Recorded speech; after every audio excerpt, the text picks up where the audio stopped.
popular y todo eso. Y entonces todavía falta ese trámite. Y Ya, en el fondo es restringir, o sea, es poner, como podríamos decir, poner como condiciones al retiro. ya, gracias Pero por hay un término exacto para eso. Bueno, esperando que hayan podido tener alguna participación en las festividades de este aniversario extraño y esperando también que en su familia esté toda la gente bien y que no se hayan contagiado ni tengan alguna otra situación.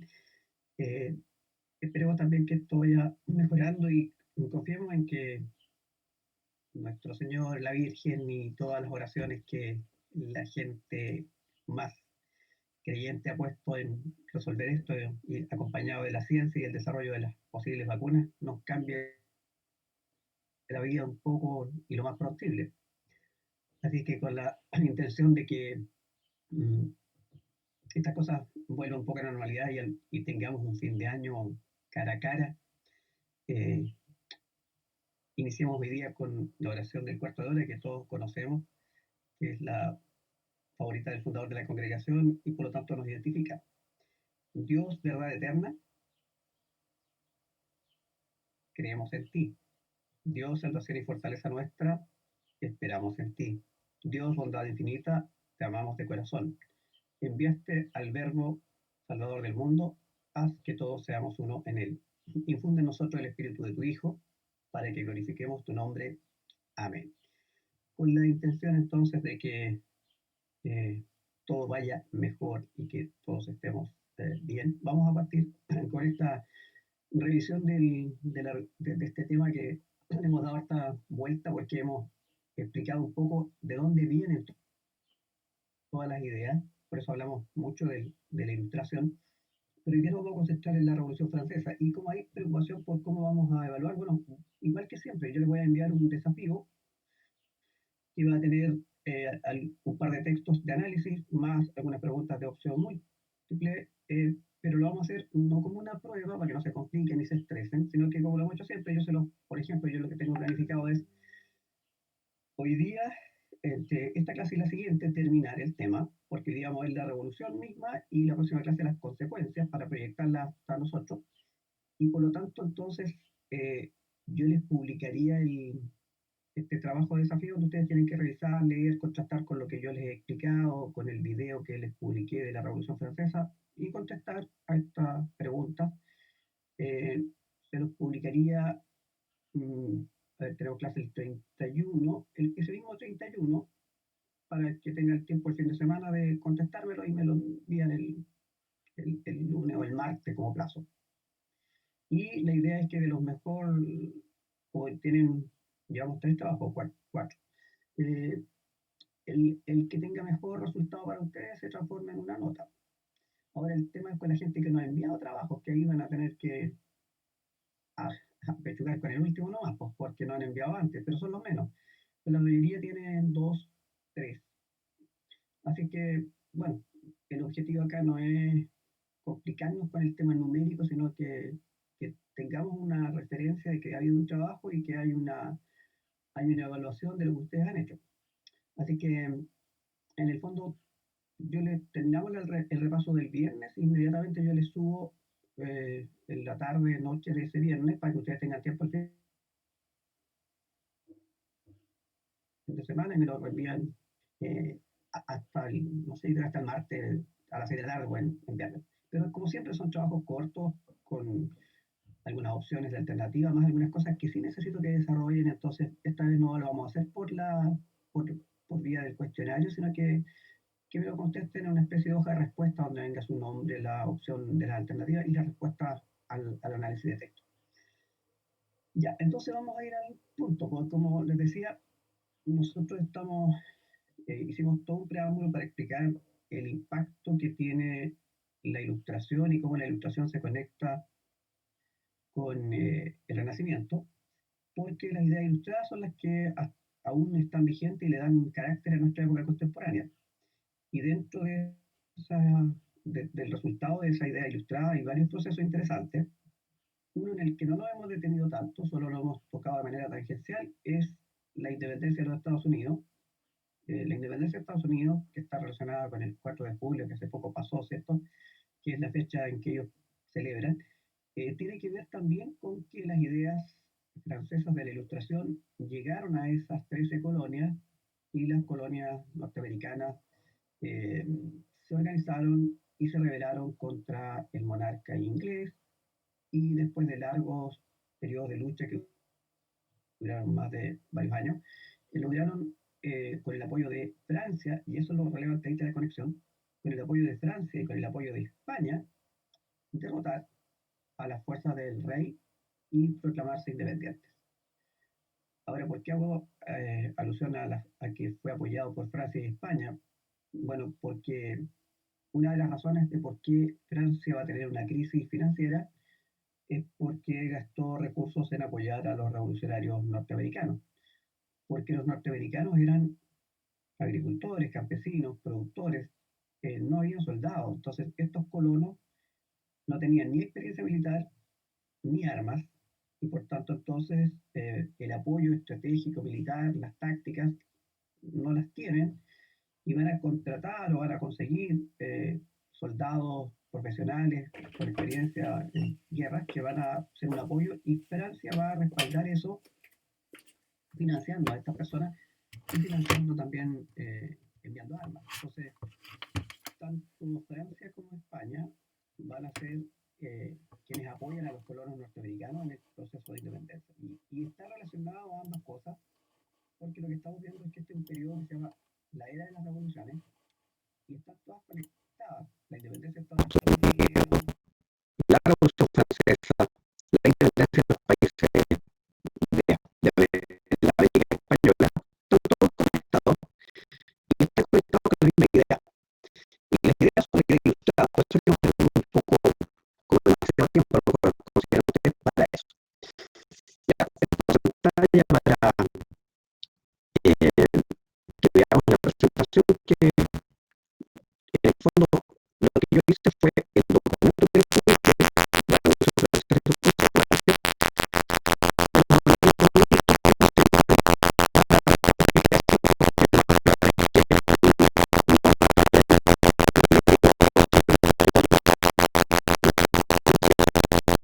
los que vieron el video de la Revolución Francesa me comentaban en otro curso que lo encontraron muy apretado, muy corto, hay que verlo varias veces para entenderlo. Claro, es un video resumen súper cortito de pocos minutos, pero es bastante didáctico, pero en el fondo es lo mismo que yo les voy a decir ahora.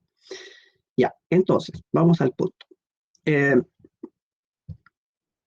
Entonces, cuando hablamos de la Revolución Francesa, hablamos de un proceso de revoluciones, y esta es la más significativa, pero no es la primera. La primera es la independencia de los Estados Unidos, que también es una revolución. Y insisto que lo que está en común son las ideas de los ilustrados: la separación de poderes, la soberanía popular, la separación iglesia-estado, los derechos naturales. Hay un conjunto de aspectos políticos fundamentalmente, y que apuntan a criticar al modelo que había anteriormente a la Ilustración. Y el modelo anterior es el absolutismo con diferentes clases sociales, que es lo que los ilustrados llamaron el antiguo régimen. Entonces, si bien no es la única revolución, como digo, la primera es la de Estados Unidos, Francia protagoniza esta que es considerada como la Gran Revolución, que tiene dos características: burguesa y liberal.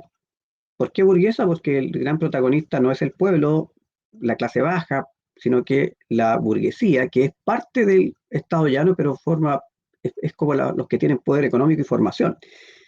¿Y por qué es tan importante? ¿Por qué nos detenemos en esto? Bueno, porque el ejemplo de la Revolución Francesa va a influir durante más de un siglo en la política y la ideología de Europa y también de América, y fue modelo para las revoluciones posteriores del siglo XIX.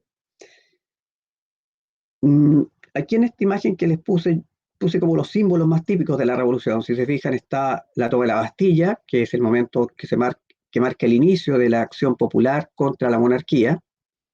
Al lado hay un gorro frigio, un gorro rojo, que es el gorro que se pusieron los revolucionarios para identificarse, y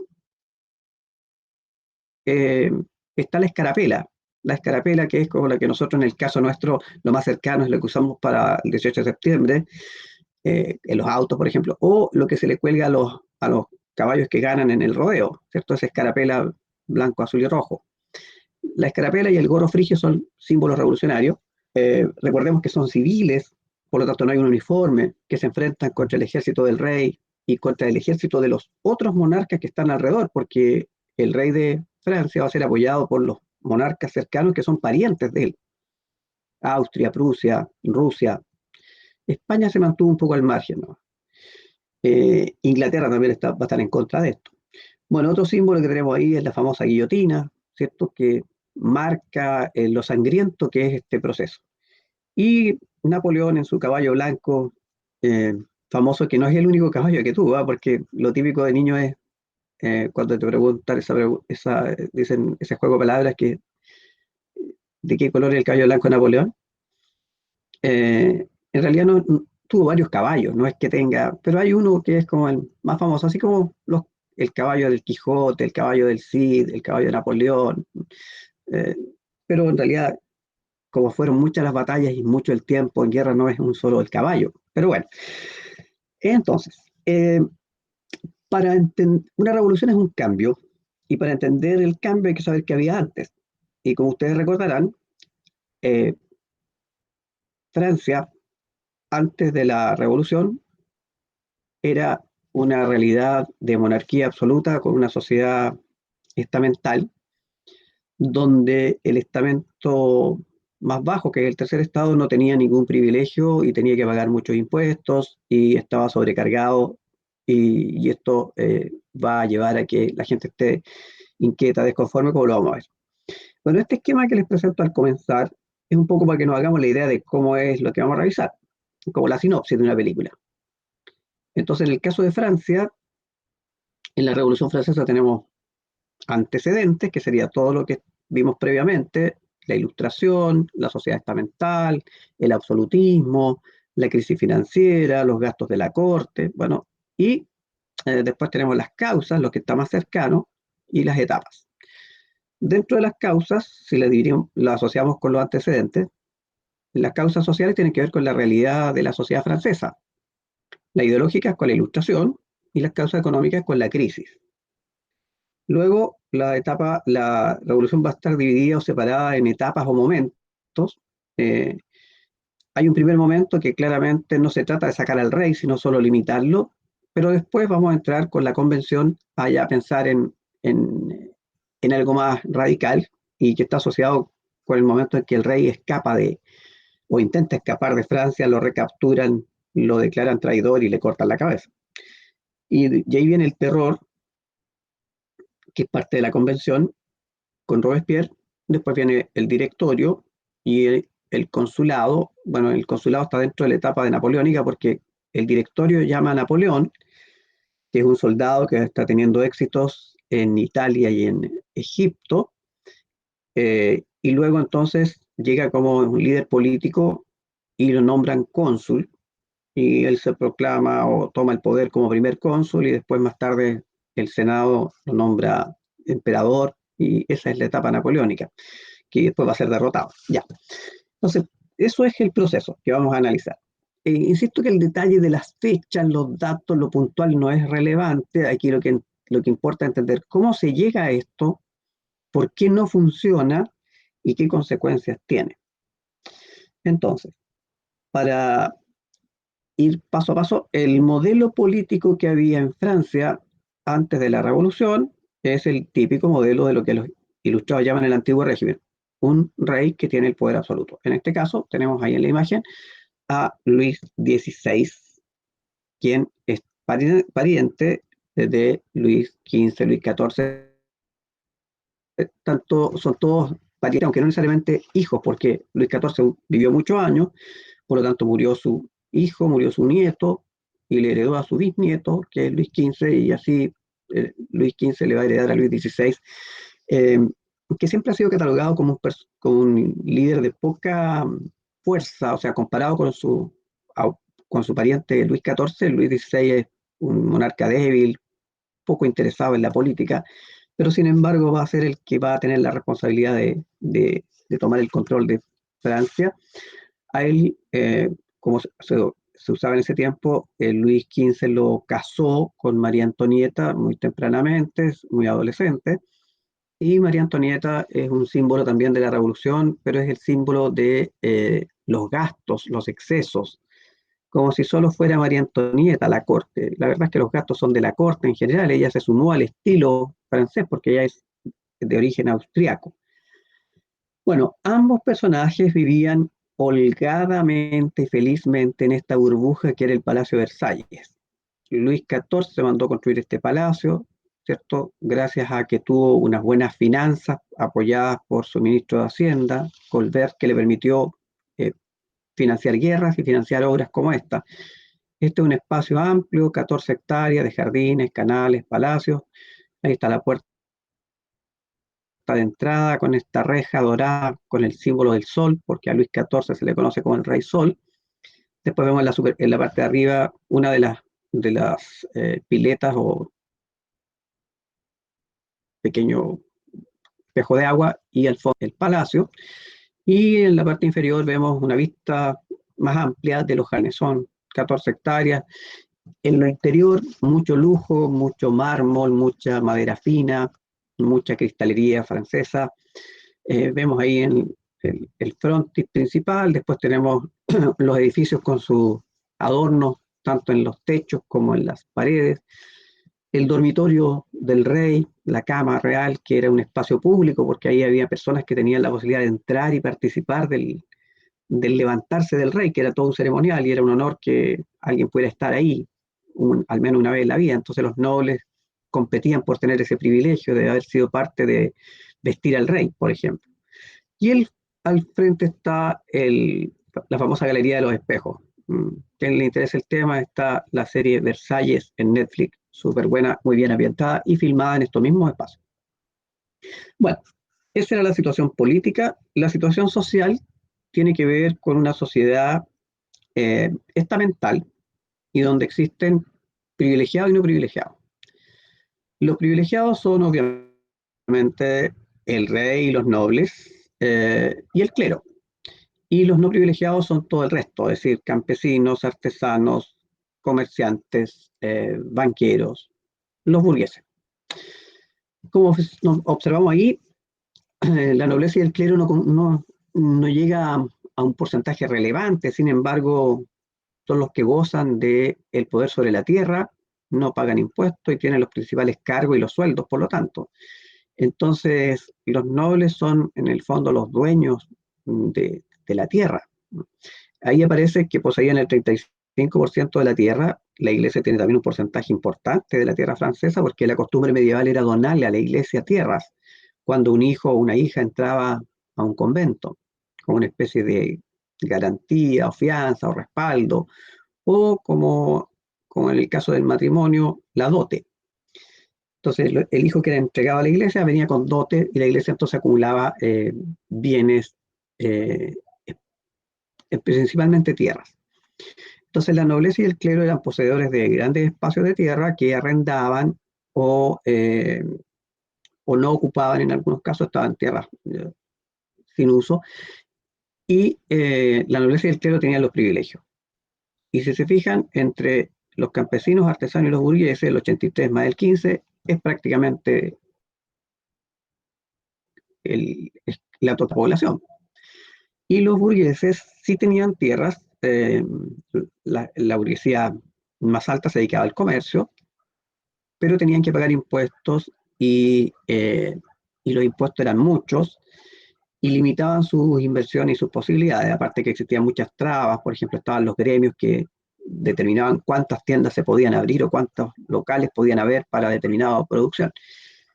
Y los campesinos, eh, ya en este tiempo, los campesinos vivían en pésimas condiciones, trabajaban la tierra de los señores y la suya propia, pequeños espacios de tierra, pequeñas parcelas, y tenían que pagarle tributo al Estado a través de los impuestos, a la nobleza y al clero. O sea, entre el diezmo, las primicias para la iglesia, los pagos a los nobles y el pago al Estado, no quedaban con nada, entonces apenas sobrevivían. Entonces, si viene alguna crisis agrícola, un invierno duro, malas cosechas, se les desestabiliza la economía y es lo que pasó. Bueno, y en materia de economía, el problema básico de Francia es que a finales del siglo XVIII el país conoció una situación de crisis que acentuó la miseria de la mayoría de la población y la ruina del Estado por los gastos de las diversas acciones militares, en particular por los apoyos de Francia a la independencia de los Estados Unidos. Entonces, los gastos de distinto tipo, civiles, militares, más la deuda que la corona ha ido acumulando desde Luis XV en adelante con la burguesía, va a generar esta crisis. Si analizamos el gráfico, está en libras porque está hecho por un historiador inglés, el análisis este, y porque la moneda francesa no era la libra, sino que eran los luises, la moneda se llama igual que el rey, y aquí tenemos entonces un gráfico que permite comparar los gastos de la corte versus los ingresos de la corte. Si se fijan, en la imagen de la barra de los gastos, la primera parte es el servicio de la deuda. El servicio de la deuda es los intereses que hay que pagar por la deuda que tiene el Estado francés con la burguesía, con la banca. Después tenemos los gastos militares y diplomáticos, que tienen que ver con la mantención del ejército, las guerras y todo, y los gastos civiles que están asociados con gastos de la corte y de los privilegiados, obras públicas, instrucción pública, caridad que en el fondo era apoyar a los nobles que estaban más mal también. En el fondo tenemos una barra de gastos muy superior a la barra de los ingresos. Y los ingresos de Francia iban por la vía de los impuestos. Entonces, estamos frente a una crisis. Podríamos decir que desde la década del 80, 1780, la Hacienda o el Ministerio de Hacienda de Francia vivía una crisis fiscal por los gastos que la corona hizo para sustentar la guerra de independencia de Estados Unidos, más los gastos de la corte, los excesos y todo, lo que hace que a fines de la década tenemos un déficit fiscal aquí que llega a ser un 20% o más.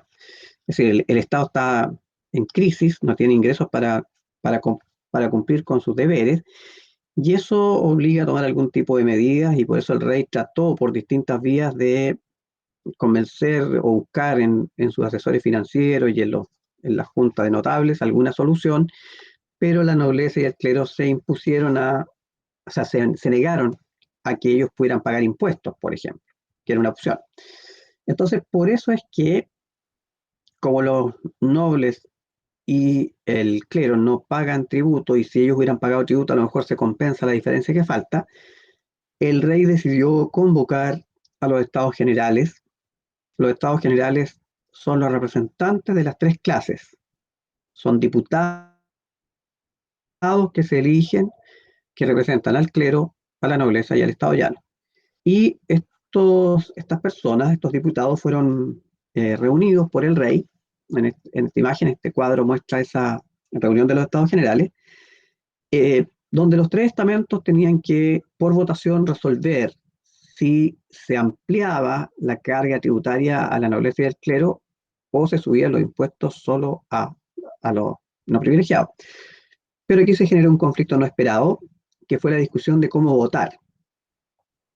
La nobleza y el clero propuso que el voto fuera por clase, entonces tenemos 2-1 y ganaba su postura, pero el tercer estado se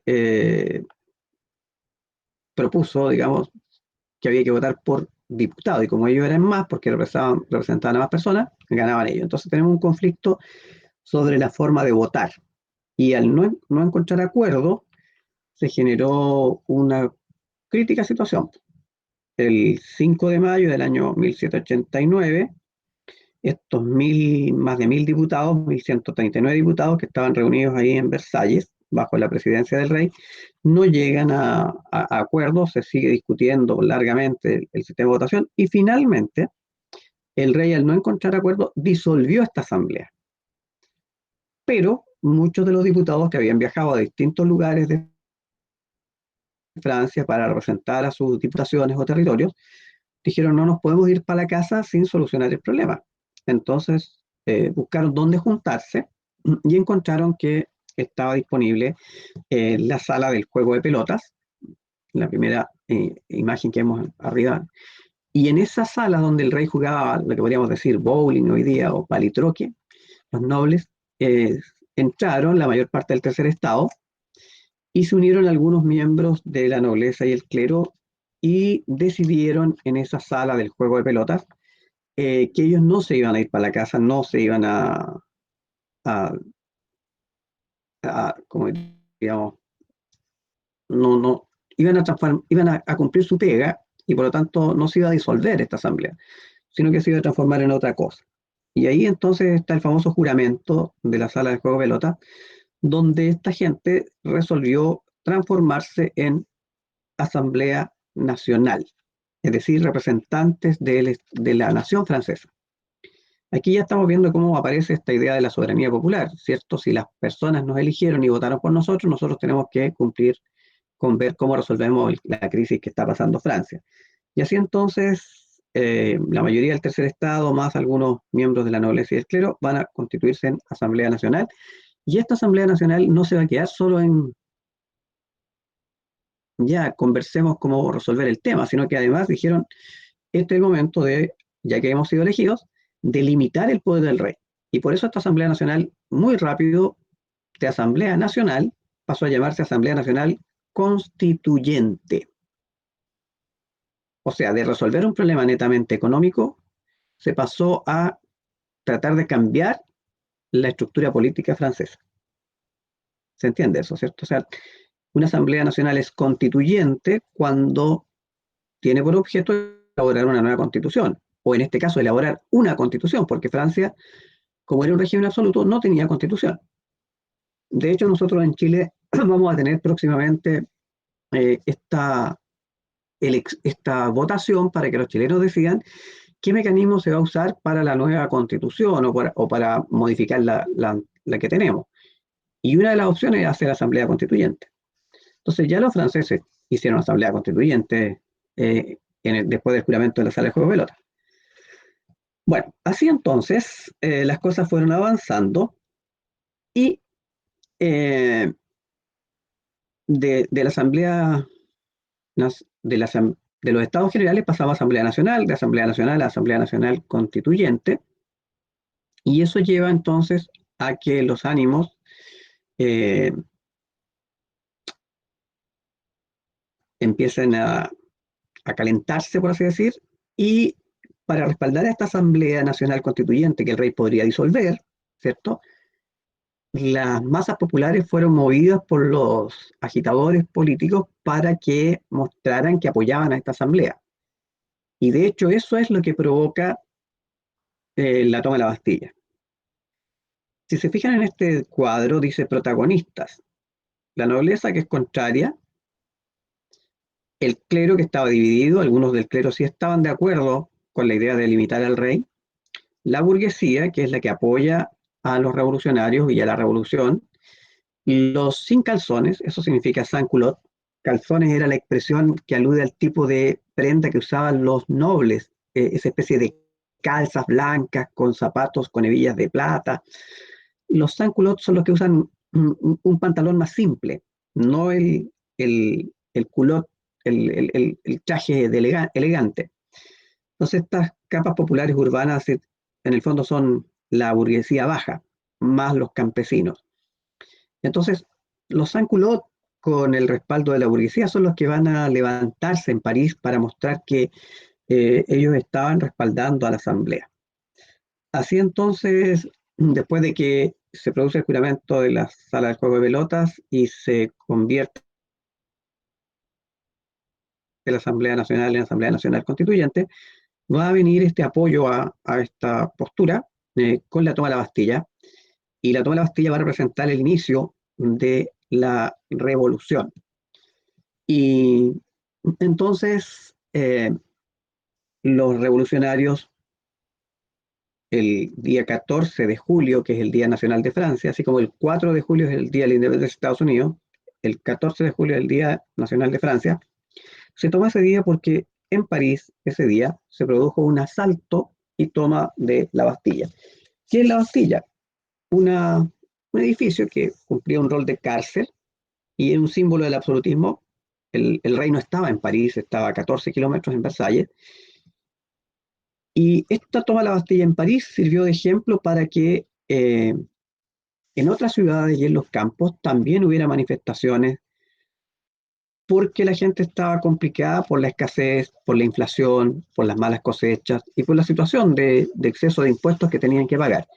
Así entonces las revueltas se extendieron al resto de Francia y a fines de julio, ya en las zonas rurales, en los campos, la gente atacaba las casas patronales, por así decirlo, los castillos de los señores, y quemaban estos títulos nobiliarios, los documentos que comprometían la relación de sometimiento. Y eso generó lo que se conoce como el Gran Miedo, es decir, todo un caos, toda una crisis, incendios, ataques, violencia, que generó el Gran Miedo, como catalogan los franceses a este proceso, eh, que en el fondo es un ambiente convulsionado tanto en la ciudad como en los campos y que es la rebelión de los no privilegiados. Bueno, como esto estaba prendiendo cada vez más y poniéndose más difícil, la Asamblea Nacional Constituyente decidió tomar un poco este problema y tomó algunas medidas, es decir, hizo algunas reformas, específicamente 4. La primera reforma es declarar eliminado, abolido el régimen feudal. O sea, ya no habría más señores y vasallos. Toda esa relación de vasallaje y sometimiento de los campesinos a los señores en los predios de los nobles se elimina. Fin del feudalismo. Una segunda medida es la que tenemos a la vista ahí.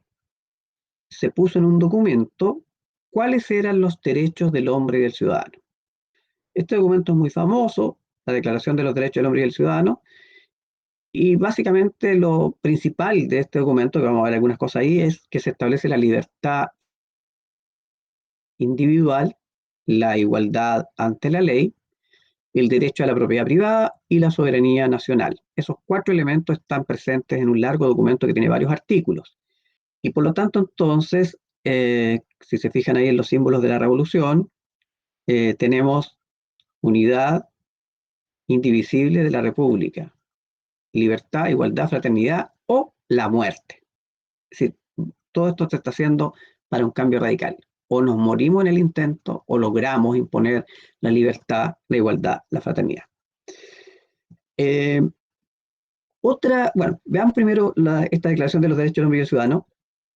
Por ejemplo, en estos artículos podemos ver que se establece la libertad para todos. En el artículo 1, los hombres nacen y permanecen libres e iguales.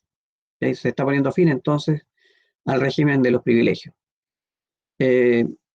Después se consagran los derechos inalienables que había planteado John Locke. Aquí se plantea que todos los seres humanos, independientes de su condición, son libres, tienen derecho a la propiedad privada, a la seguridad y la resistencia a la opresión.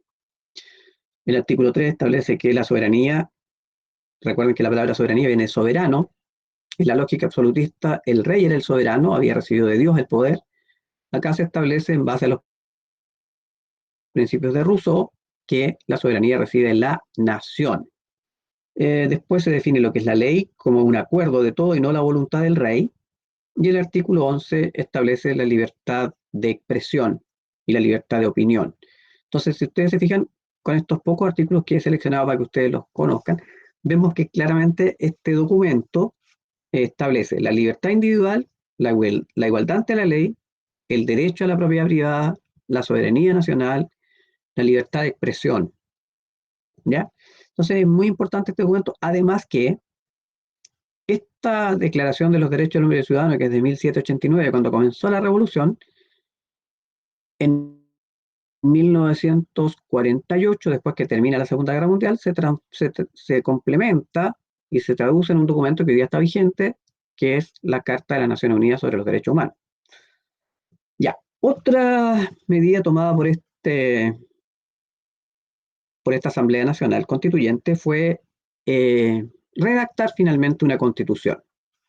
La Constitución de 1791. Aquí ven un esquema, ¿cierto? Lo que tenemos al frente es una síntesis de lo que es esta Constitución. Lo relevante es que el poder del rey se limitó.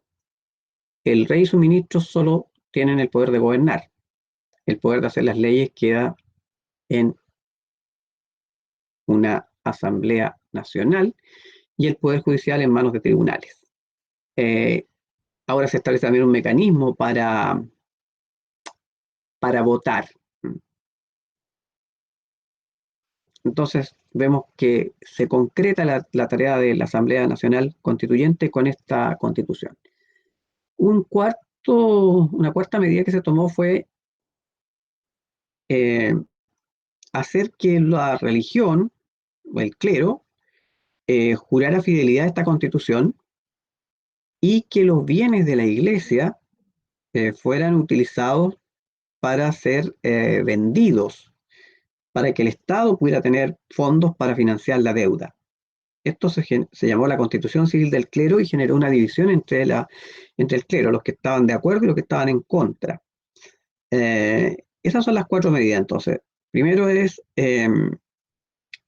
abolición del régimen feudal, la Declaración de los Derechos del Hombre y del Ciudadano, la Constitución de 1791 y la Constitución Civil del Clero. Bueno, toda esta situación que la ley aceptó y firmó esta Constitución, después lo pensó mejor y también recibió las presiones de sus vecinos.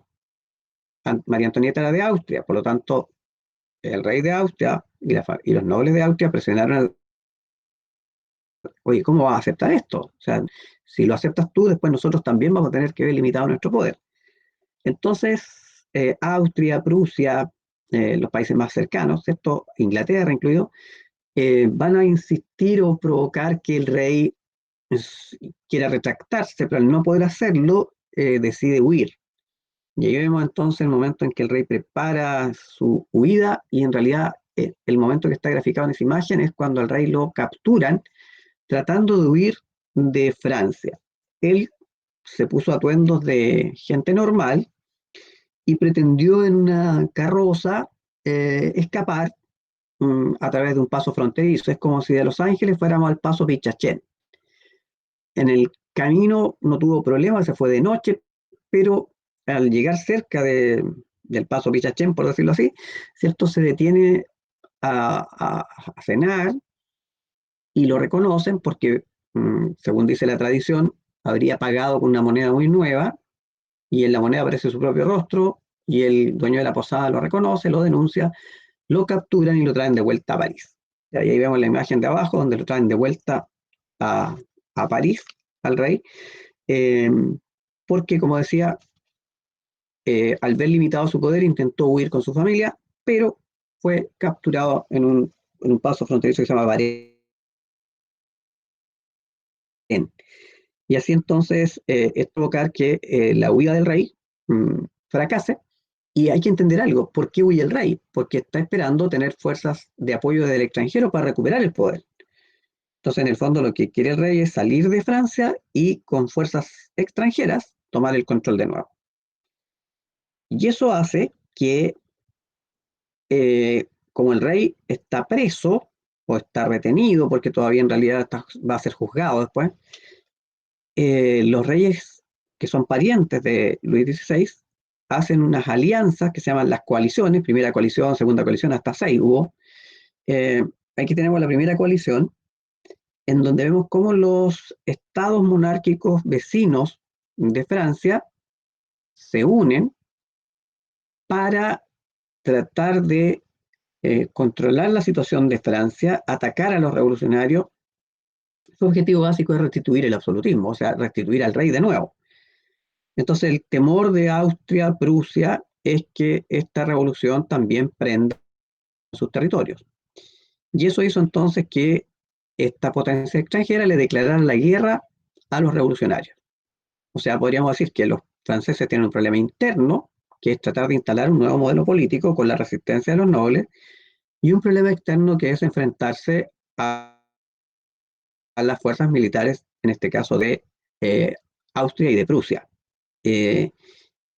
Y el ejército francés no era capaz de retenerlo, y eso hizo entonces que la Asamblea Nacional declarara una leva en masa, es decir, la obligación de que todos los ciudadanos franceses en estado de portar armas se unieran al ejército para defenderse de este ataque extranjero. Mientras eso ocurría, a Luis XVI se le juzga eh, por traición, por haber querido escapar para buscar apoyo extranjero, y ese juicio se hace en una nueva asamblea que se crea, que es la convención. Eh, no sé si alguna pregunta hasta ahí. O sea, no, estaba claro, ¿No? según yo. Ya, entonces, vuelvo atrás un poquitito. Los estados generales, el juramento de la sala del juego de pelota, y surge la Asamblea Nacional. La Asamblea Nacional se convierte en Asamblea Nacional Constituyente. Después, la Asamblea aprueba varias medidas y establece la nueva Constitución. Y en la nueva Constitución ya deja de existir la Asamblea Nacional Constituyente y se convierte en Asamblea Legislativa. Y la Asamblea Legislativa es la que va a tener que enfrentar esta guerra externa y los conflictos internos. Y dentro de esta Asamblea Legislativa van a haber distintos bandos: girondinos, jacobinos. Los girondinos son los más conservadores y los jacobinos, como lo vamos a ver luego, son los más violentos, más exaltados. Los jacobinos, ¿qué quieren? Cuanto antes instalar la democracia en Francia, y eso implica cortarle la cabeza al rey. Pero todavía estamos juzgando al rey, porque intentó escapar, fue traidor. Entonces, eh, para ese proceso se estableció un nuevo gobierno, la Convención o la República Democrática, y en esta convención había una disputa entre estos girondinos más moderados y los jacobinos más exaltados de quién tomaba el control de la situación. Porque hay que controlar la situación interna y la lucha externa, y también resolver qué se hace con el rey. Y así se llega entonces a la época más violenta. La época violenta es la época de la convención, cuando el poder de la convención, y particularmente de un comité de la convención, el Comité de Seguridad Pública o de Salud Pública, como se decía, lo tome este señor que aparece ahí, Maximiliano Robespierre. Con Robespierre a la cabeza, se estableció un tribunal revolucionario. El objetivo del tribunal revolucionario es juzgar a todos los traidores al modelo que se quiere imponer. Este tribunal revolucionario juzgó y ejecutó en su primera etapa a 40.000 personas. Y a pesar de lo negativo y malo que puede parecer cortarle la cabeza a tanta gente, también esta convención creó algunas otras obras positivas. Por ejemplo, se creó la ley de instrucción obligatoria y gratuita, es decir, la educación obligatoria y gratis para los niños, fue establecida por ley. Se instituyó también el derecho al trabajo, se separó la iglesia y el Estado. En el fondo se fomentó la educación y también las artes. Se creó la escuela normal, un conservatorio de arte, el Museo del Louvre, que antes era un palacio, ahora se convierte en un museo abierto para que toda la gente tenga acceso a la cultura, una biblioteca, un archivo nacional, una escuela de medicina, una escuela politécnica, o sea, varias obras vinculadas con la cultura, la educación. Se suprimió la esclavitud en las colonias que Francia tenía en América. Recuerden que toda la zona de Centroamérica fue disputada entre España, Holanda, por eso las Guyanas, por ejemplo, es una clara evidencia de que habían 3 naciones ahí, Haití, etc. Bueno, en las colonias francesas se suprimió la esclavitud porque se había proclamado la igualdad. Hay que ser consecuente. Y se hace una nueva constitución.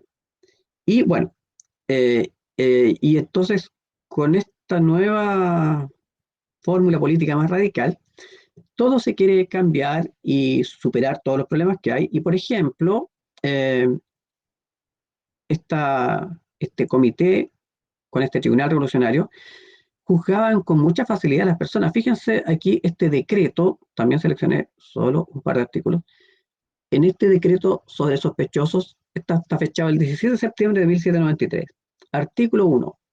Inmediatamente después de la publicación del presente decreto, todos los sospechosos que se encuentren en el territorio de la República y que estén aún en libertad serán puestos en estado de detención. ¿Sospechosos de qué? De estar en contra de este sistema. Artículo 2.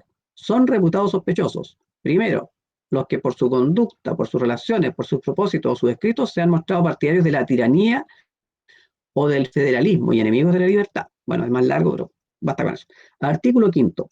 Los hasta ahora nobles, comprendidos los maridos, mujeres, padre, madre, hijo o hijas, hermanos o hermanas, y los administradores de emigrados, o sea, los nobles que escaparon y dejaron administradores, que no hayan manifestado constantemente su adhesión a la revolución. 6. Los que han emigrado desde el 1 de julio de 1789, con el terror, hasta la publicación del decreto del 30 de marzo del 72, aunque hayan vuelto a Francia en el plazo fijado por dicho decreto o con anterioridad. O sea, era muy fácil, por distintas causas, y bastaba con que alguien acusara, no había mucho juicio, era muy rápido el proceso, y este tribunal revolucionario condenaba a las personas a la guillotina. También quisieron cambiar cómo se ordenaba el tiempo, o sea, en el sentido de ¿Profe? comenzar una nueva era, ¿Profe? y cambiaron el calendario. Si se fijan en el calendario, este calendario ya no va a ser el calendario gregoriano católico, sino que como esta revolución es más laica y más vinculada con el deísmo y la masonería, se le cambia el nombre a los meses y se ordenan los tiempos de una manera distinta al calendario católico.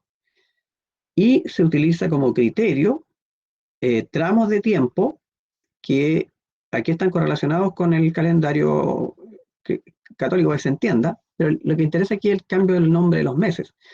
Los meses tienen el nombre en función de los fenómenos naturales. Como estamos en el hemisferio norte, entre el 21 de enero y el 19, o sea, 21 de diciembre y 19 de enero, es la época más fría, cae nieve. Del 20 de enero al 18 de febrero llueve, después ventoso, germinal, cuando las semillas empiezan a florecer, a germinar, luego vienen las flores, los prados, etcétera, etcétera. O sea, vamos marcando el tiempo en función de los fenómenos naturales o las actividades, como la vendimia, por ejemplo, o la cosecha. Entonces, se trata de un cambio más radical, y ese cambio radical lleva incluso a establecer la república con todas estas cosas positivas y negativas, y juzgar al rey y finalmente ejecutar al rey. Luis XVI va a ser juzgado por este tribunal revolucionario y, al igual que otras 40.000 personas, fue llevado a la guillotina y su cabeza exhibida frente a la gente, y más tarde también sufrirá lo mismo su esposa y sus hijos. Esta es la época sangrienta, ¿cierto? La época de mayor violencia. No nos olvidemos que en paralelo los revolucionarios están luchando con las potencias extranjeras y están tratando de ordenar la cosa internamente. Así que en 1793 Luis XVI es ejecutado. Bueno, como ya decíamos, para triunfar en el extranjero se establece una leva general o una movilización general. Incluso las mujeres acuden también a las guerras acompañando a sus maridos, y eso va a permitir que los ejércitos franceses se vean fortalecidos con más número de personas, aunque no eran militares, pero hay una diferencia. Los soldados de Austria y Prusia pelean por un sueldo. Los soldados franceses, obligados o voluntarios, más el ejército, más las mujeres que decidieron ir a acompañar a sus maridos, van a luchar por la república, por esta obra de la revolución, y por lo tanto entonces el nacionalismo, el fanatismo, la fuerza del espíritu va a ser más, y también va a aumentar el número, va a ser más que la disciplina y el sueldo de los prusianos y austriacos, y van a ir ganando batallas. Poco a poco se va a ir instalando este concepto de que estamos defendiendo lo nuestro. Bueno, y Robespierre, cierto que era el líder de todo esto, va a caer en desgracia, y finalmente los moderados, recordemos que hablábamos de girondinos, jacobinos, los girondinos son los moderados, los jacobinos son los más revolucionarios. Los girondinos en las siguientes elecciones parlamentarias van a tener mayor control, y esta moderación y la mayor calma que se logró en lo interno y en los triunfos en el exterior fueron determinando que ya la fuerza de Robespierre y este fanatismo por matar a todos y encontrar a todos sospechosos cayera, y ya no es necesario un poder fuerte y autoritario como el que representaba Robespierre, y al mismo Robespierre lo van a tomar detenido, como lo vemos en la imagen, en una revuelta. Él es el que está hablando arriba, frente a su partidario, y lo van a llevar también al mismo tribunal revolucionario y va a morir en la guillotina. Y va a surgir un nuevo gobierno, el gobierno del directorio. El directorio, o también se conoce esto como la República Burguesa, que va a gobernar de 1795 a 1799. Una nueva constitución crea este gobierno nuevo, el directorio, y la idea es una especie de junta de gobierno. El poder ejecutivo se le entrega a 5 personas, a 5 directores. En el fondo, esta constitución que estableció el directorio mantiene la idea de la república, pero no es tan democrática como fue en el periodo anterior, porque, por ejemplo, estableció el voto censitario. Ustedes saben por su conocimiento de historia de Chile que nosotros tuvimos también en Chile voto censitario. La Constitución del 33 establecía condiciones para votar. O sea, no todos podían votar. Primero hay que saber leer y escribir. Segundo, o primero, tal vez para la época había que ser hombre, ¿cierto? En edad de portar armas. Tercero, tener bienes o propiedades o un sueldo. O sea, había una serie de limitantes. Entonces, el voto censitario fue reducir los votantes a personas que tuvieran algo que perder en el voto, para que fueran más cuidadosos en el voto, o porque se pensaba que los que no tenían nada podían arriesgar mucho. Entonces se estableció el voto censitario, o sea, se mantiene la idea de la república, pero no una república democrática, sino oligárquica, llamaría. Así entonces el poder se fue concentrando en los sectores más conservadores de la burguesía, es decir, en los girondinos, y fue surgiendo una pequeña plutocracia que va a tener que enfrentarse con los que quieren el retorno a la monarquía, por ejemplo, o los que son más violentos. Ahora, con todos estos cambios, la situación interna en el ámbito de la política tuvo cambios, pero en el ámbito económico nada mejoraba y la gente seguía con hambre y complicada, y además está la guerra externa que continúa. Así es que ya estamos avanzando en el tiempo. 1795 dije que se había establecido el directorio, 4 años del inicio de la revolución, y las cosas en lo interno no significaban un cambio mayor. Lo que la gente quería era paz y orden, y cuanto antes. Y por eso es que empezaron a mirar a un personaje que está fuera del país y que está liderando las guerras. Estamos hablando de un personaje, un joven oficial, Napoleón Bonaparte, conocido como el Corso, se dice que habría nacido en Córcega, y que alcanzó gran prestigio porque lideró tropas en Italia y derrotó a los austriacos, y eso hizo entonces que el territorio francés se pudiera ampliar hasta el río Rin, ese río que separaba antes al mundo romano civilizado del mundo bárbaro. Además, después de conquistar el norte de Italia y la zona austriaca de Italia, luego Napoleón fue enviado por el directorio a Egipto. ¿Y por qué a Egipto? Porque Egipto abastecía de trigo a Inglaterra, que era otro enemigo junto con Prusia y Austria, otro enemigo importante. El gran problema con Inglaterra es que Inglaterra controlaba el mar y Francia dependía de productos que se importaban, por ejemplo, la caña de azúcar que era de Centroamérica. Entonces, para afectar de algún modo a Inglaterra, la idea era dejarlo sin trigo, y así entonces Napoleón fue a conquistar Egipto.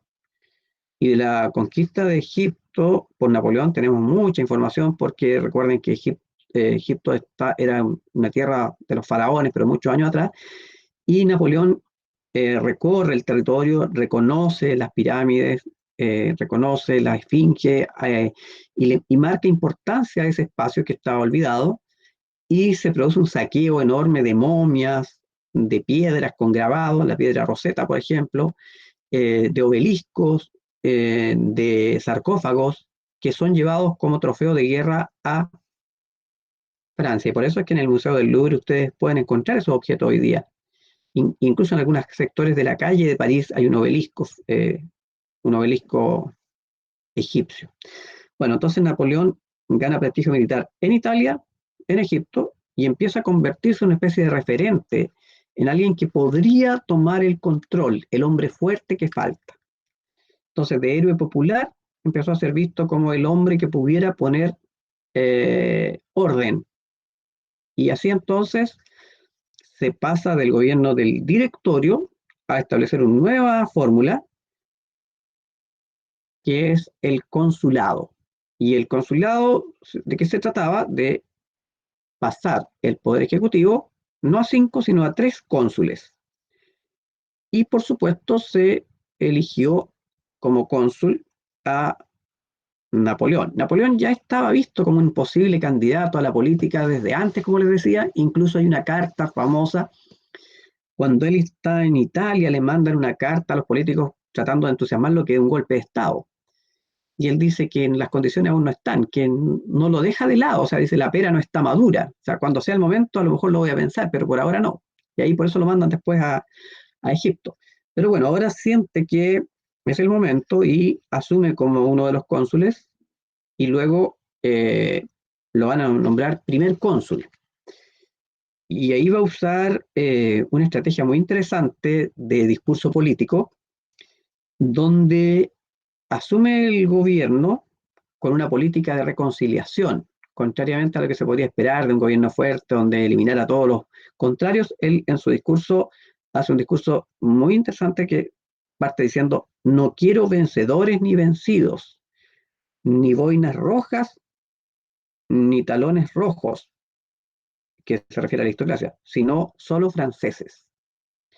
Si nosotros lo llevamos un poco a la historia de Chile, hay un discurso de Elwin, cuando se recupera la democracia, cuando hace alusión a que él quiere que nos volvamos a reunir los chilenos, y que los civiles y los militares tenemos que ser uno solo. ¿Se acuerdan? Hay un discurso famoso que dice, civiles y militares, y insiste, y la gente lo pife y vuelve a insistir. Bueno, y si uno lee ese discurso de Elwin y lee el discurso de Napoleón, obviamente que Elwin tomó un poco referencia.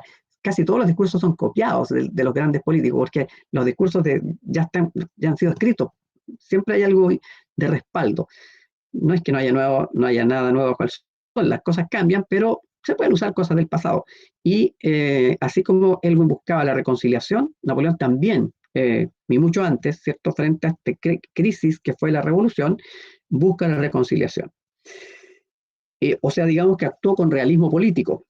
Y ese realismo político lo hizo también que Napoleón se diera cuenta que la constitución civil del clero dividió a los religiosos entre los que apoyaban la revolución y los que estaban en contra.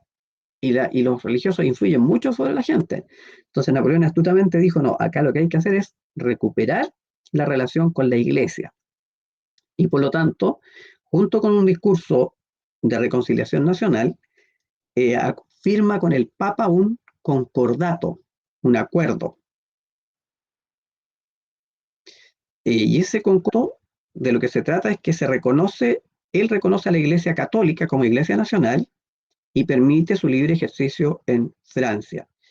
Y con eso lo que quiere es, de algún modo, ganarse el apoyo de los católicos y controlar la Iglesia.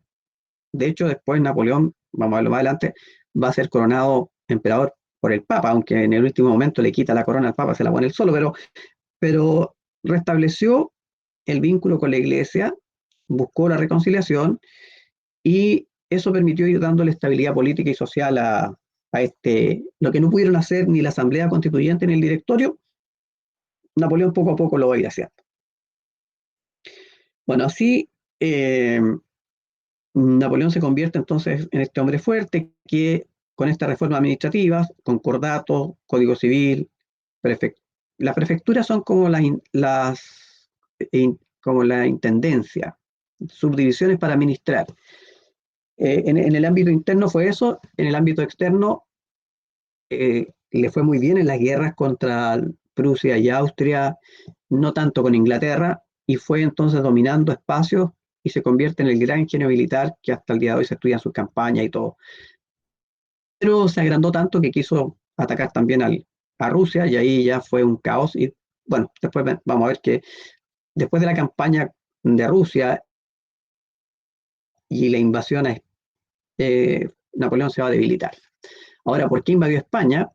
Porque quería controlar Portugal, porque Portugal también era un aliado de Inglaterra y abastecía a Inglaterra con algunos productos. Bueno, entonces, con Napoleón, si ustedes se fijan ahí en el mapa, lo que está marcado con tonos verdes, es cómo fue expandiéndose y conquistando territorios. Y Napoleón se va a convertir entonces en un gran líder político de la época y en 1804 el Senado francés le confiere el título de emperador. En el fondo es como un monarca del siglo XVIII. De hecho, incluso él va a empezar a vincularse con las monarquías, casando a sus parientes con reyes, haciendo alianzas matrimoniales con las antiguas familias reinantes, y fue siendo casi como volver al absolutismo. Pero controló el orden y a su vez difundió la revolución o la idea de revolución, porque va a legalizar muchas cosas. Bueno, una de las cosas más interesantes de Napoleón tiene que ver con el Código Civil, por ejemplo. Bueno, aquí vemos en este resumen, ¿cierto?, que Napoleón da un golpe de Estado, después se convierte en cónsul, establece el orden y la estabilidad, instala el Código Civil. El Código Civil de Napoleón es el mismo código de Justiniano. Justiniano, este emperador de Bizancio, que crea el Corpus Juris Civilis. Por eso todos los estudiantes de Derecho tienen que estudiar Derecho Romano, porque ahí está la base, ¿cierto?, en el Corpus Juris Civilis. Y Napoleón toma ese código y le pide a sus abogados y juristas que elaboren un Código Civil para Francia. Y después Andrés Bello toma este código y lo transforma en el Código Civil chileno, porque es el que tenemos vigente. Entonces, Código Justiniano, Código Napoleónico, Código Civil chileno, tiene la misma raíz en el fondo. En 1804 se hace proclamar emperador y como emperador empieza a dominar territorios y a generar una reacción antifrancesa en estas potencias extranjeras que han formado distintas coaliciones y van a derrotar a Napoleón. En el plano interior hace muchas obras públicas para poder controlar la cesantía. Por ejemplo, moderniza París, construye este famoso Arco del Triunfo y una serie de parques, las Tullerías, espacios, y ahí lo vemos con su traje de emperador. Entonces, podríamos decir que Napoleón hace una obra interesante en el plano de controlar y manejar la situación, pero a su vez se convierte en una especie de monarca, como volver un poco al absolutismo, pero con leyes. Y el Código Civil es quizás la mayor obra, porque va a llevar a que en todas partes se impongan estas normas, estas leyes, por ejemplo, el matrimonio civil, como la definición de la propiedad privada, etc. Entonces, Napoleón va a pretender conquistar espacios en Europa y va a iniciar campañas militares.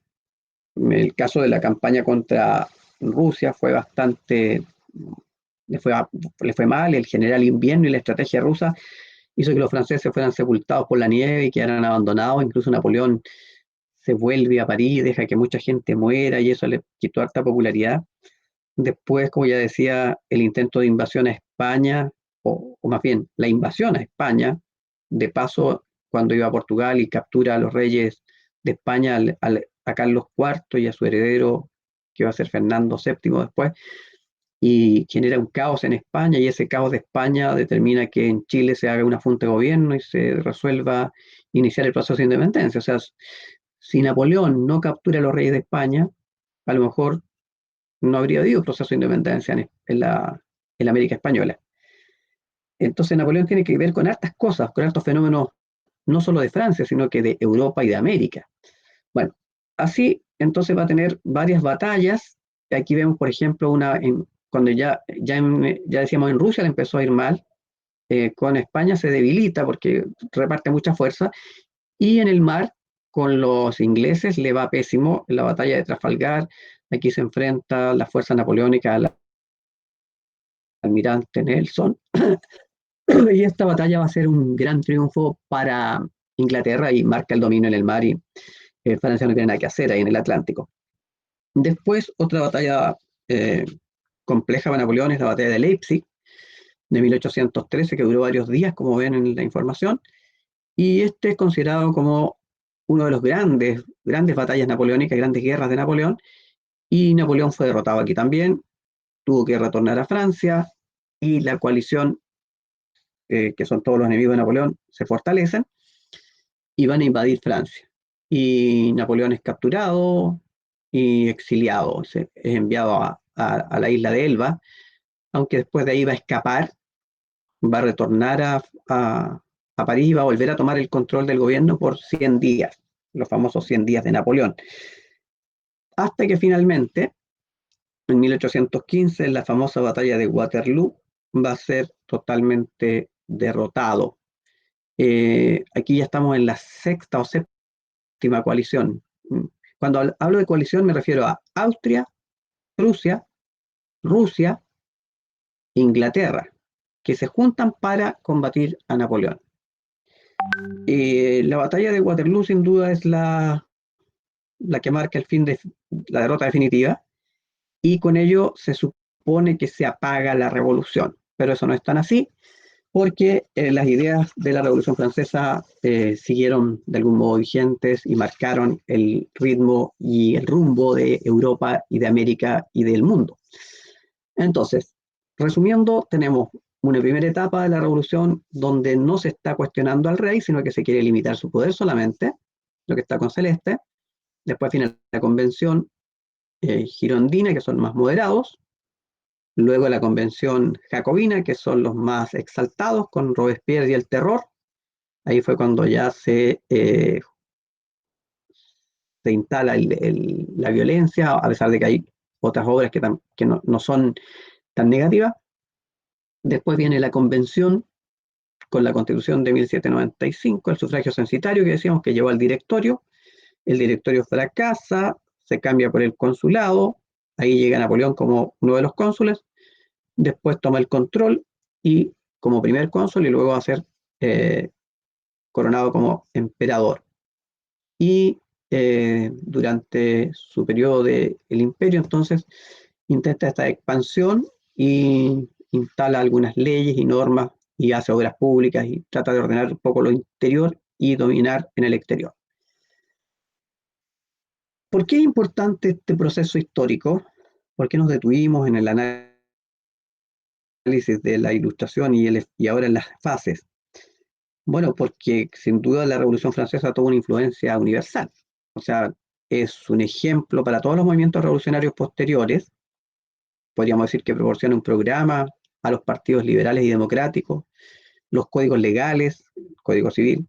Fue un símbolo de la lucha contra la opresión, produjo el fin de la sociedad de privilegios, y aparece la burguesía, que hoy día todavía sigue manejando el mundo. Significa el fin de la sociedad estamental, favorece la creación de los estados liberales y laicos, basado en la libertad individual, la igualdad ante la ley, el derecho de propiedad, la soberanía popular. O sea, los principales principios de la Declaración de los Derechos del Hombre se instalan y se consagran hoy día en la Carta de los Derechos Humanos. Permite un concepto moderno de nación. Antes eran personas en distintos grupos sociales manejados por un rey. Ahora el concepto de nación es otro. Todos somos la nación, que compartimos un territorio y un sistema político. Entonces, sin ninguna duda, esta es la primera revolución política burguesa que se da. Hay algunos antecedentes cercanos a lo que pasó en Inglaterra, pero en Inglaterra fue sin derramamiento de sangre. En el caso de Estados Unidos también hay elementos, porque sabe que se inspiran en la idea ilustrada, instala el liberalismo en la política, la libertad de pensamiento, la libertad de expresión, establece una nueva forma de dominio de la tierra. Antes toda la tierra estaba en manos de los nobles o de la burguesía, ahora surge un nuevo tipo de redistribución de la tierra. A la iglesia se le arrebata el poder sobre la tierra también con la constitución civil del clero, y va a servir como modelo o referencia o ejemplo para una serie de revoluciones que van a ocurrir en el mundo después de esta. Pensemos en las revoluciones contra España en todas las colonias y las revoluciones liberales y nacionales que vamos a ver en otra unidad después en el siglo XIX en Europa. El siglo XIX está lleno de revoluciones. Y por eso es que este proceso tiene tanta importancia y han surgido tantas interpretaciones. Aquí, si se fijan en este esquema, están las distintas posturas de los historiadores de tendencia conservadora, los de tendencia liberal, la interpretación marxista y la última, la interpretación estructuralista, que es un nuevo modelo de interpretación histórica de los más recientes. Para los conservadores, ¿qué significó la revolución? La destrucción de los cimientos de la sociedad religiosa y obediente del rey, y coloca en el poder a los burgueses que son antirreligiosos. Esa es la mirada conservadora. Para la mirada liberal, valora el origen de la época del ciudadano, es decir, el hombre en tu nuevo rol en la política. De súbdito pasa a ser ciudadano. Y también los liberales valoran el fin del dominio monárquico, porque los liberales postulan obviamente la república y la democracia como el modelo político ideal. Para la interpretación marxista o materialista, esta es una revolución burguesa capitalista que permite que el capitalismo controle la sociedad. O sea, pasamos del gobierno de los reyes al gobierno del dinero. Y la interpretación estructuralista explica que esta revolución surge como una revolución burguesa, pero termina transformándose en un movimiento dirigido contra todo tipo de privilegios. De alguna manera, lo que estamos viviendo hoy día en el mundo, todas estas acciones complejas que se están viendo, por ejemplo, toda la acción feminista contra el machismo, los privilegios del machismo.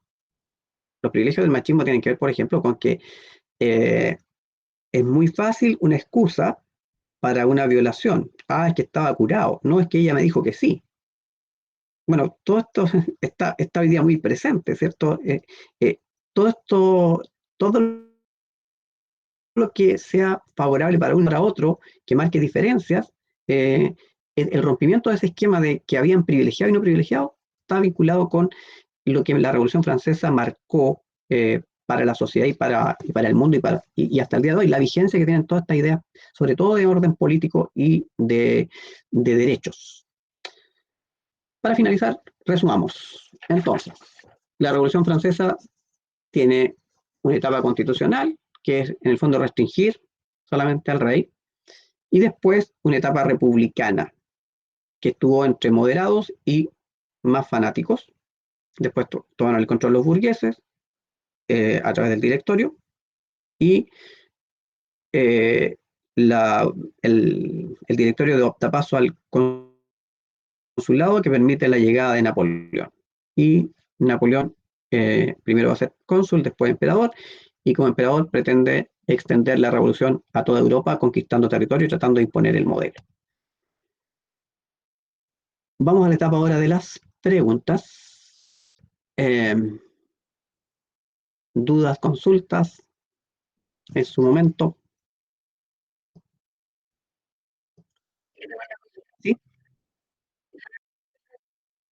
Girondinos. A ver, esos nombres, ¿de dónde vienen? Jacobino, girondino, podría agregar más, son como 5, pero ¿para qué los voy a enredar? Pero los girondinos, es que hay una región de Francia que es la Gironda. Y la mayoría de los de monarquía constitucional, por ejemplo.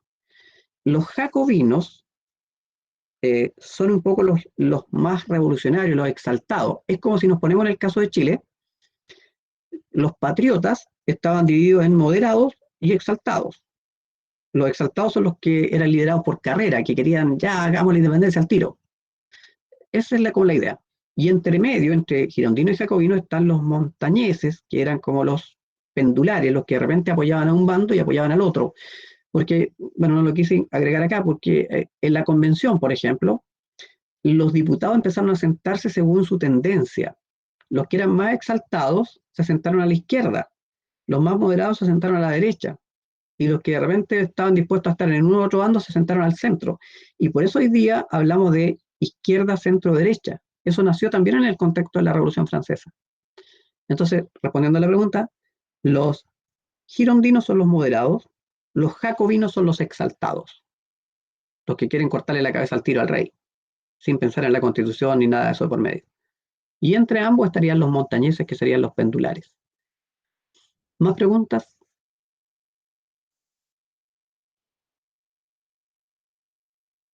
¿Más preguntas? Yo tengo una pregunta. No Sí. sé, en verdad si lo dice, Sí, pero ¿qué es la ley marcial? La ley marcial tiene que ver con instalar el poder de lo militar por sobre lo civil. Por ejemplo, los juicios que se hacen en condiciones de una dictadura o tiranía. La ley marcial implica no hacer juicios muy sofisticados ni civiles, sino que ya es, ¿quién determina que la persona es traidor o no traidor? Un general que está a cargo de la zona, y se aplica una sanción dura como puede ser el fusilamiento. La ley marcial se aplica en estado de guerra. ¿Más preguntas? Gracias. Tío, es que sí, recién me di Francia cuenta. está. A ver, ¿quién? Dale. ¿Florencia o Diego? ¿Quién va? No, dale, Dios. Francia Pero, estaba mal económicamente por ayudar a Estados Unidos, supuestamente. ¿Y entre cómo otras lo cosas, ayudó? pero ¿A qué se refiere eso? lo expliqué al principio. Bueno, a ver, el problema no es, sino que el problema de Francia es que Luis XVI hereda un estado endeudado. Luis XV endeudó a la Hacienda o al Ministerio de Hacienda o a Francia con la burguesía. La burguesía, la banca burguesa le prestaba plata al rey tener los gastos de la corte. Entonces ya había un déficit presupuestario, ya no se podía pagar la deuda. Y a eso se agrega que después Francia, junto con España, se unen para apoyar a los colonos ingleses que están rebelados contra el gobierno de Jorge III, porque Francia e Inglaterra siempre han tenido conflictos y España tenía conflictos desde la época de Carlos V con Inglaterra. Entonces, tanto Francia como España vieron el momento de debilitar a Inglaterra apoyando a los colonos. ¿Y cómo apoyó? Con dinero, con armas y enviando a estrategas militares a apoyar a los colonos. Si ustedes vieron la película El Patriota, que se la recomiendo, ahí se ve cómo están los de uniforme rojo, que son los británicos, y están los patriotas que no tienen uniforme y aparecen unos de uniforme azul y que son franceses. O sea, hubo militares franceses apoyando a los colonos norteamericanos. Y también hubo dinero y armas para la revolución de Estados Unidos. Florencia. Tío, es que recién me di cuenta de que no grabó la clase, así que podría subir el power. Como para Sí, no, si estudiar. el Power se lo sube enseguida, sí. Se lo sube enseguida, no hay problema. ¿Alguien más? A Gracias. ver, quisiera ¿Cuándo lo prueba? insistir en la relevancia que tiene este proceso. Lo que les explicaba, más que una prueba es un trabajo que yo se los voy a subir. El próximo viernes terminamos de ver las consecuencias y se los subo para que ustedes lo trabajen el fin de semana y me lo devuelvan el martes, antes de las 6. No una prueba, sino que más bien es un trabajo donde voy a poner textos que analicen, algunas preguntas y ustedes me las, igual como lo hemos hecho con los anteriores, con esos desafíos. ¿Lo va a subir para Preguntas. hacerlo este fin de semana? No, después que hagamos es que me falta ver las consecuencias. El próximo viernes vemos las consecuencias y terminada la clase yo se lo subo y ustedes me lo tienen tiempo todo el fin de semana hasta el martes de la semana siguiente. O sea, hasta el 4 de agosto, digamos, para que quede más claro. ¿Más preguntas?